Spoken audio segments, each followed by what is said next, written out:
Olá, meus artistas queridos, sejam bem-vindos. Eu sou a professora Gabriela e estou acompanhando vocês nesta jornada pelo mundo das artes. Vamos ver o conteúdo da nossa aula? Hoje, a nossa aula de número 7, nós teremos revisão. Nós vamos revisitar os conteúdos vistos nesta unidade.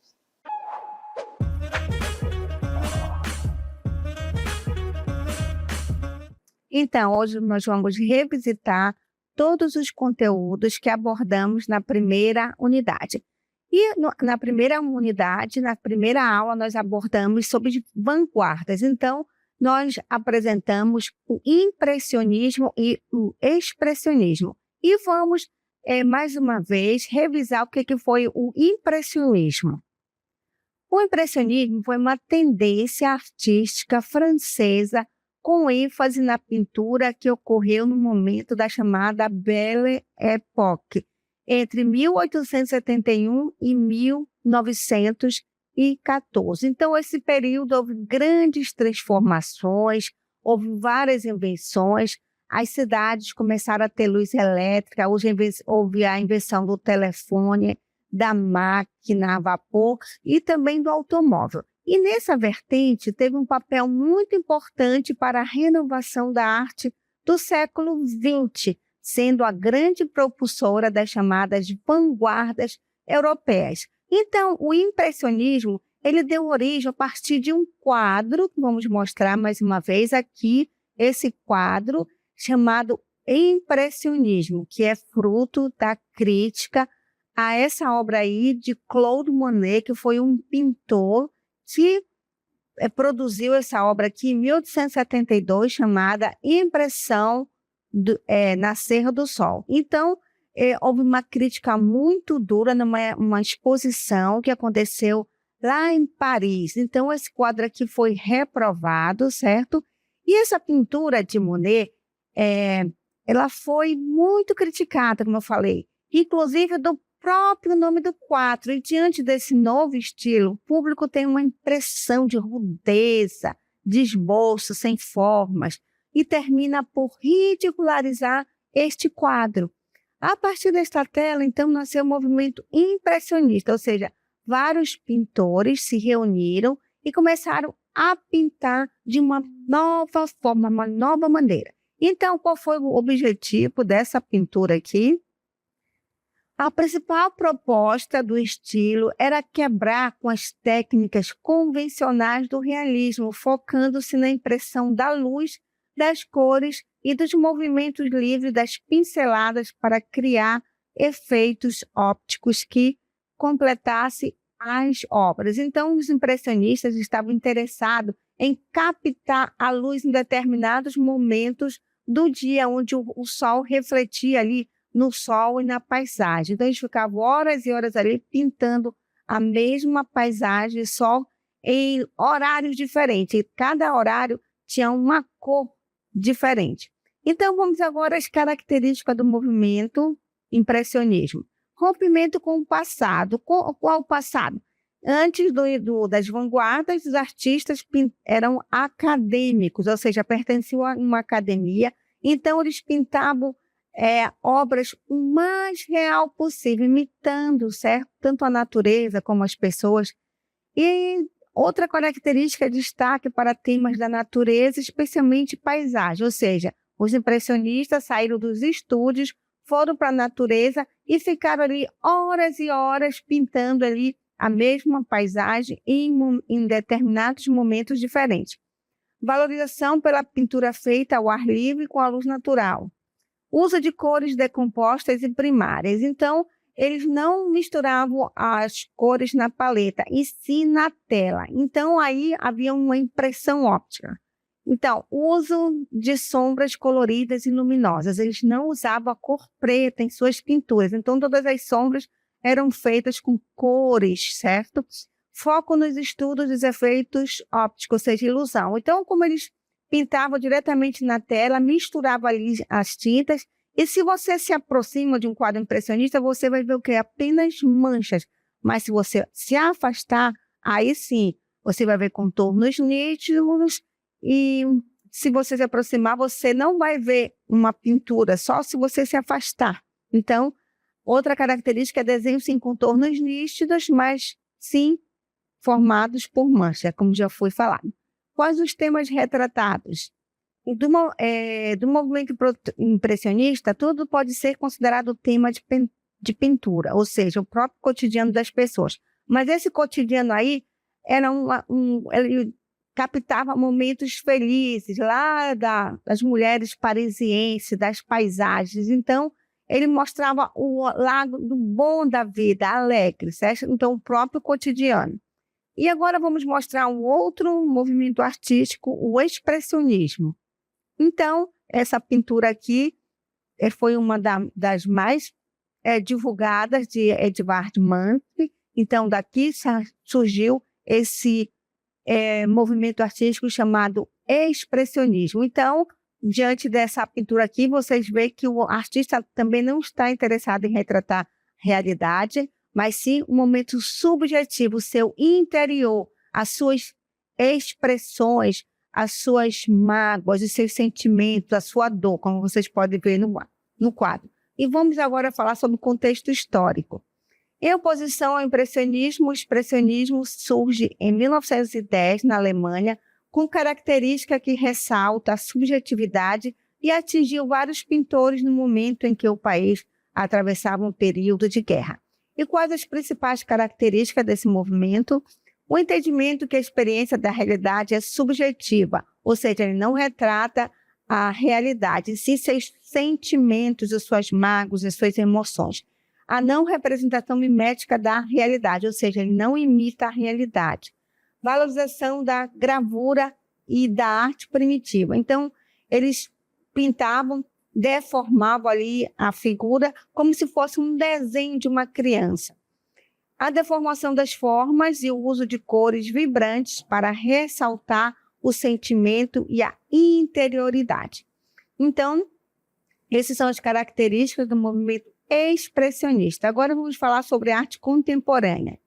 A arte contemporânea, ela valoriza mais o conceito, a atitude e a ideia da obra do que necessariamente o objeto final. A intenção é refletir de modo subjetivo sobre a peça artística, não apenas contemplá-la pela sua natureza estética. A maioria dos historiadores considera o início da arte contemporânea na segunda metade do século XX. Para ser considerada contemporânea, uma obra de arte deve estar conectada a linguagens, conceitos e conteúdos da atualidade. Então, ela tem que estar na atualidade para que seja considerada contemporânea. E vamos agora apresentar para vocês movimentos artísticos contemporâneos. Aí nós temos a pop art, o minimalismo, a arte conceitual, a arte povera, hiperrealismo, além de arte, street art, a body art, o body art, performance na arte e instalação artística. E agora vamos apresentar as características da arte contemporânea. Algumas das principais características da arte contemporânea são abandono dos suportes tradicionais, fusão entre a arte e vida, uso das novas tecnologias e mídias, mistura de estilos artísticos, obras interativas, obras que questionam a definição de arte, aproximação com a cultura popular, uso de diferentes materiais para a produção das obras. E, dentre esses movimentos artísticos, vamos revisitar o que é o minimalismo. A palavra minimalismo se refere a uma série de movimentos artísticos, culturais e científicos que percorreram diversos momentos do século XX e preocuparam-se em fazer uso de poucos elementos fundamentais como base de expressão. As obras minimalistas possuem um mínimo de recursos e elementos. A pintura minimalista usa um número limitado de cores e privilegia formas geométricas simples, repetidas simetricamente. Então, no minimalismo, você não vai encontrar nenhuma pintura representando algo figurativo, ou seja, pessoas, paisagem ou qualquer objeto. Ele apenas, o artista, ele apresenta ali só figuras geométricas simetricamente, ou seja, uma figura igual à outra e também com poucas cores, certo? Então, assim a figura são as obras minimalistas. E, diferentemente da minimalista, nós temos a arte hiperrealista.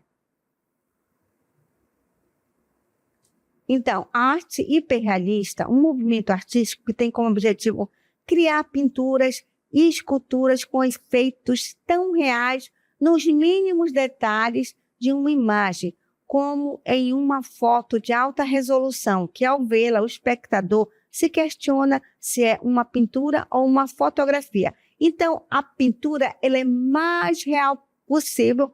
Se você observar uma obra hiperrealista, uma pintura, você vai achar que é uma fotografia, porque ela é muito parecida com fotografia, certo? Então, o termo hiperrealismo, ele passou a ser utilizado para classificar um movimento artístico que surgiu nos Estados Unidos e outros países da Europa, nos Estados Unidos e outros países da Europa, ainda na década de 1960. Em exposições, o nome hiperrealismo foi utilizado pela primeira vez em 1973, porém o termo foi associado por todos como um sinônimo de fotorrealismo já praticado durante aquele período. O realismo na arte contemporânea, em oposição ao minimalismo e à arte abstrata, abordou a vida nas grandes cidades e resgatou uma tradição figurativa dos Estados Unidos, interrompida pelo expressionismo abstrato. Então, no abstracionismo, expressionismo abstrato, então não havia ali nenhuma figura, era só forma geométrica, cores fortes. Então, em oposição a isso, então, houve aí o hiperrealismo. Então, na pintura, como já foi falado, vamos mostrar aí em quadro, como vocês podem ver, é como se fosse uma fotografia, certo? Então, ele imita tão perfeitamente a realidade que o espectador se confunde, acha que a pintura é uma fotografia. Então, o fotorrealismo não pode existir sem a fotografia. A cena deve ser congelada na foto e fielmente transporta para o meio da pintura. O resultado tem um aspecto fotográfico, mas na maior parte das vezes, suas dimensões são muito maiores do que a foto original. E vamos agora mostrar uma escultura hiperrealista para vocês. Então, como vocês podem ver aqui, a escultura hiperrealista, ela imita a realidade perfeitamente. Aqui temos uma escultura, uma cabeça de Ronald D. Monkey. Então, observe que ele usa ali pelos de verdade e cabelo. Ela é muito parecida com, se não fosse o tamanho muito grande ou muito pequeno, as pessoas se confundiriam com se fosse um humano. Então, Hans Ronald D. Monkey, mais conhecido como Ron Monkey, ele é um escultor australiano hiperrealista que trabalha na Grã-Bretanha. Suas obras são incrivelmente realistas. As esculturas são feitas manualmente. Quando muito grandes, ele recebe a ajuda de assistentes. Primeiro são moldadas em argila, depois fundidas em silicone a partir de um molde. Ron, ele utiliza resina, fibra de vidro, silicone e argila. As esculturas ganham uma textura parecida com humanos reais. Sua penetração de luz nessas camadas de plástico. Os cabelos e pelos são colocados um a um, os olhos implantados, pinta-íris dos olhos, a mão, e depois recobre essa pintura com uma esfera de vidro ou resina transparente, além de receberem roupas e acessórios. Então, ela é muito parecida com um ser humano, só o tamanho ali que descaracteriza, certo? E vamos agora conceituar para vocês a produção artística. Então, a produção artística é profundamente influenciada por contextos históricos, sociais e políticos moldando e sendo moldada pelas condições de seu tempo e espaço. Tradicionalmente, as narrativas sobre arte foram denominadas por uma perspectiva eurocêntrica que privilegiava o modelo artístico europeu e marginalizava práticas e perspectivas de outras regiões e culturas. Eurocêntrica é a ideia que a Europa é o centro da cultura mundial. E agora vamos falar sobre outro assunto, vamos falar sobre espaços sociais da arte.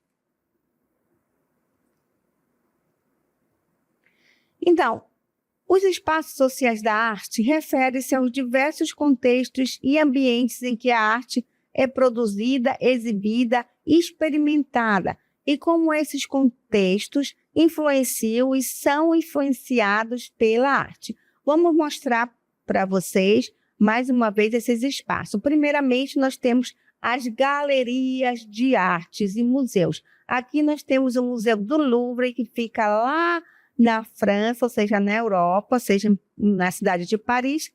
E para que você consiga visitar esse museu, você tem que pagar muito caro em euros. E, além disso, quem é brasileiro tem que fazer uma viagem muito cara. Então, nem todo mundo tem acesso a esses museus aqui, certo?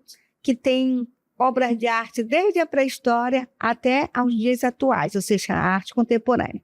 Então, além desses locais, que tem a chamada arte erudita, né, a arte denominada de alta classe, de alta qualidade, nós temos também uns espaços sociais públicos, visto que nem todo mundo tem acesso a essas galerias, a esses museus. Então, alguns artistas, eles produzem sua obra nos espaços públicos, nas praças, nas ruas, chamada arte urbana. Aí nós temos o grafite, temos o hip hop, temos o teatro de rua, ou seja, vários artistas produzem sua arte aqui. Temos além de arte também grandes performances. Além disso, nós temos os espaços virtuais, onde você pode navegar através da internet e também pode conhecer esses museus famosos no mundo inteiro, certo? É só encontrar um site e fazer essa visita. Além disso, os artistas, eles divulgam os seus trabalhos através das suas redes sociais, em sites. Então, você tem aí um grande conhecimento, se você souber navegar e encontrar também esses espaços virtuais da arte. Então, cada um desses espaços tem suas próprias dinâmicas e impactos de forma como a arte é criada, percebida e valorizada. Eles também desempenham um papel importante na democratização da arte, tornando-a acessível a diferentes públicos e permitindo uma maior diversidade de expressão e interpretação. Então, vamos agora mostrar esses espaços virtuais para vocês. Então, com o advento da tecnologia digital, muitos artistas e curadores têm explorado plataformas online para exibir e compartilhar arte. Isso inclui redes sociais, sites e galerias virtuais e exposições virtuais. Vamos mais uma vez mostrar para vocês o museu, que é o Google Arte e Cultura. Então, que você pode navegar. Aqui, olha, nós temos as melhores escolhas. Cada dia, ele vai mudando a sua página principal. E aqui você pode explorar, certo? Você pode explorar aqui, olha, artistas. Então, você pode conhecer qualquer artista que você quiser. Aqui nós temos Vicente Van Gogh, por exemplo. Então, aqui no Vicente Van Gogh, você vai encontrar todas as obras aqui de Van Gogh, certo? Então, você tem disponível aqui todos os artistas que você quer conhecer e também, por exemplo, aqui movimentos artísticos, movimentos da arte. Você vem aqui nesse site, vamos lá.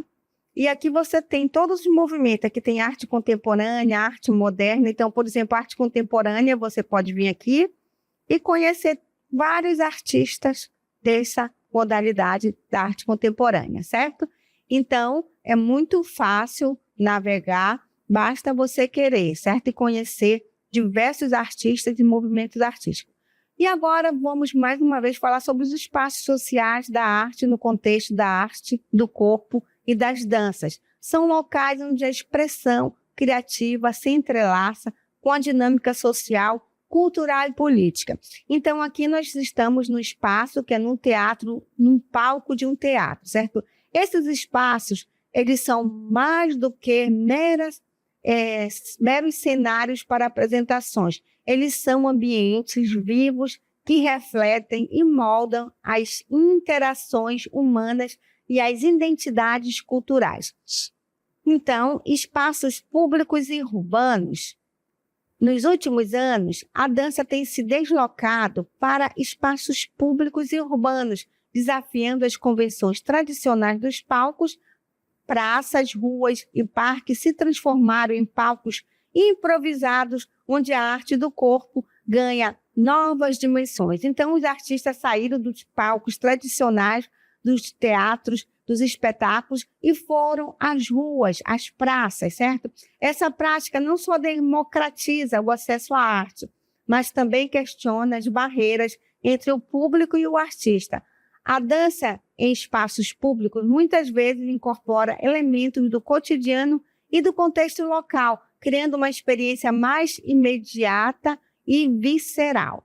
Então, vamos mais uma vez mostrar para vocês a professora Marta, que era bailarina, ela é professora daqui do Centro de Mídia, que saiu dos palcos e veio aqui no estúdio mostrar a dança contemporânea.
Então, a professora Marta saiu lá dos palcos do Teatro Amazonas, ela pertencia ao Balé Folclórico do Amazonas e se apresentava sempre lá no palco do Teatro Amazonas.